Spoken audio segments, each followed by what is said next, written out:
દેશના 3 સ્વચ્છ સિટીની આજીવન યાદીમાં સુરત શહેરને સ્થાન મળ્યું છે।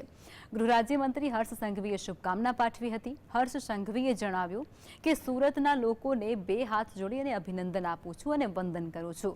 શહેરના નાગરિકો, મ્યુનિસિપલ કમિશનર અને મેયરના સહયોગથી આ સફળતા પ્રાપ્ત થઈ છે। મ્યુનિસિપલ કોર્પોરેશનની આખી ટીમને અભિનંદન પાઠવું છું। આ શહેરમાં અડધી રાત સુધી ગણપતિનું વિસર્જન થાય ત્યારે રાત સુધી કચરો દેખાય, પરંતુ શહેર સવાર થતા एक क्लीन सिटी बनी जाए छे। सूरत शहर जो एक समय में देश का सबसे गंदे शहर के तौर पे जाना जाता था, आज मेरे ये सूरत शहर के सभी युवाओं ने सूरत शहर के मेयर, म्युनिसिपल कमिश्नर की टीम के साथ मिलकर ये शहर को देश के परमानेंट 3 क्लीनेस्ट शहर के तौर पे आज ये बिरुद हासिल किया है। सूरत शहर ना 100 युवाओं ने 2 हाथ जोड़ीने अभिनंदन आपू छू, तमने वंदन करूं छू।